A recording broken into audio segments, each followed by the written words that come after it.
This month I received a couple of huge dividends. In this video I'll show how much passive income I received from both share dividends and premium bond prizes in May, and if you stay to the end I'll reveal which companies I've been buying this month and how the portfolio has performed so far this year. This is not investment advice and I'm only showing you my own journey. Right, let's get straight into it. On the 20th I received a small present from the London Stock Exchange Group. This company is a massive global financial markets infrastructure and data provider and is the 16th largest UK listed company.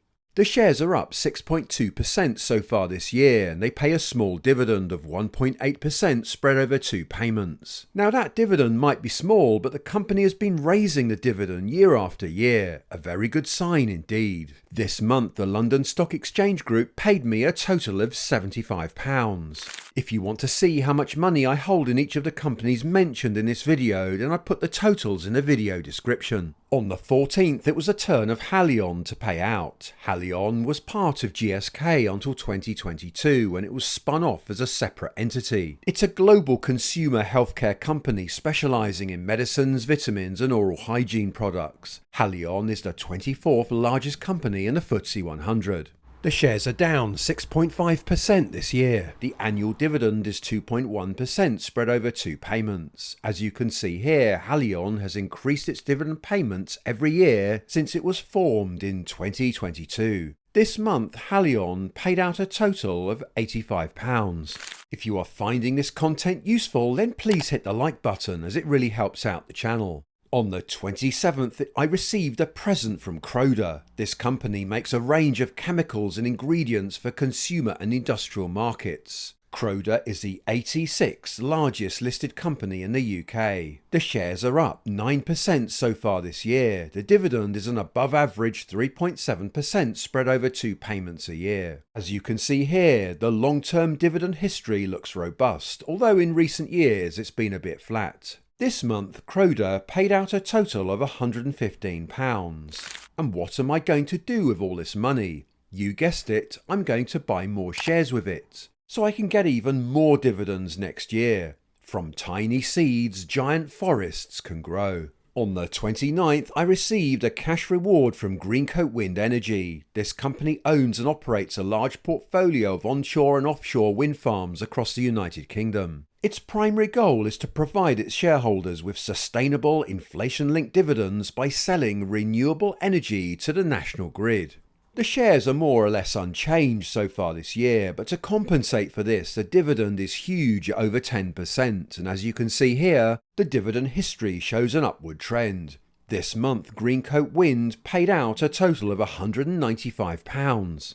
On the 7th, I received some dividends from British American Tobacco. This company is the second largest tobacco company in the world based on net sales and is the 4th largest listed company in the UK. The shares are doing very well this year, up 17%, and the dividend yield is high at 5% spread over 4 payments a year. Dividend history shows a long-term upward trend. This month, British American Tobacco paid out a total of £235.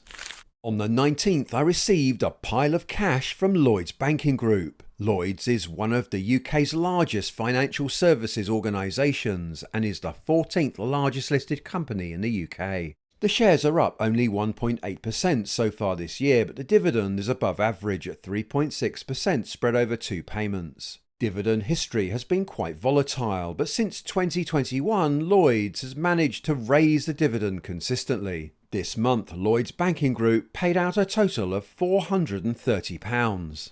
If you want to start your own dividend journey like I have, then Trading 212 will start you off with a free fractional share worth up to £100 if you click on my link in the video description or simply scan this handy QR code.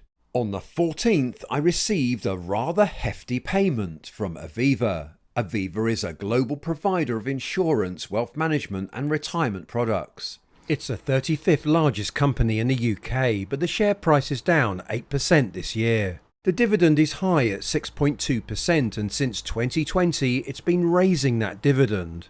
This month Aviva paid me a total of £575.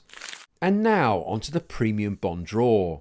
I only use premium bonds as my emergency fund kept out of the market on purpose. You just never know when you might need a large sum of money in life, and the last thing you want to do is to interfere with the compounding process by having to sell your shares, especially if you are forced to sell them during a downturn. The headline prize rate is 3.3%. There is one draw a month, you have easy access to your money, and there is a chance to win $1 million each month. All winnings are tax-free. Remember, your capital is safe and you are effectively just gambling with the interest each month. The first £1 million winner this May was based in Suffolk and held the maximum of £50,000 in bonds, and they purchased those bonds just 2 years ago. The second lucky winner was from the Highlands and Islands and held £23,500 in bonds. No £1 million for me this month, but I did at least manage to win 2 prizes totalling £150.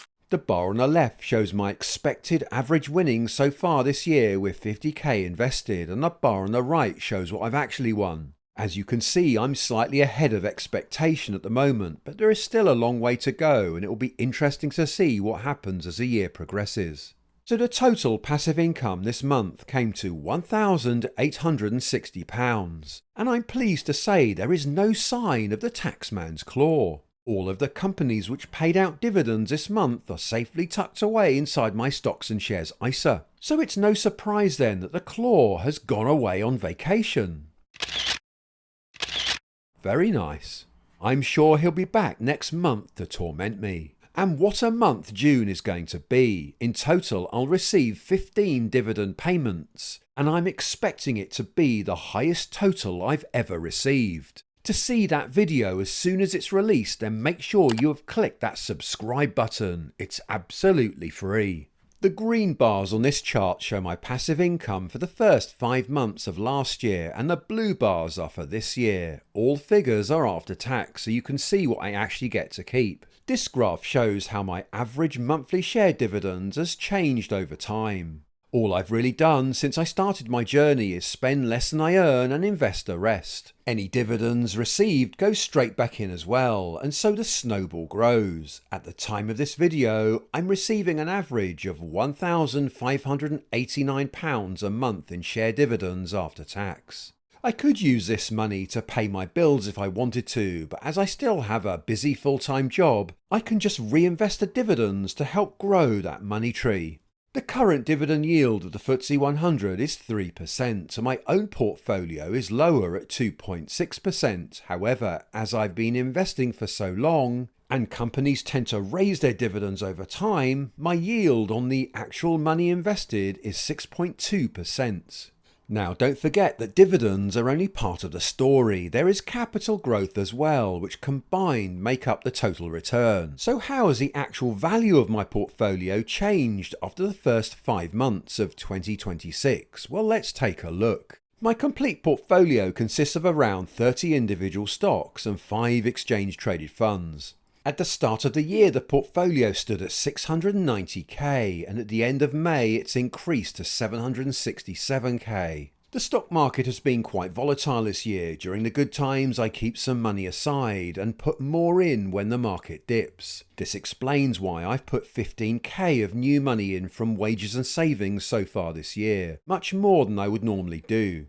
This gives me a net gain in value of just under £62,000 after the first 5 months of the year. This equates to a percentage gain of 9% in 5 months. So despite all the stock market chaos this year, my portfolio has done quite well. These are of course unrealised gains, as I haven't actually sold anything to lock in a profit.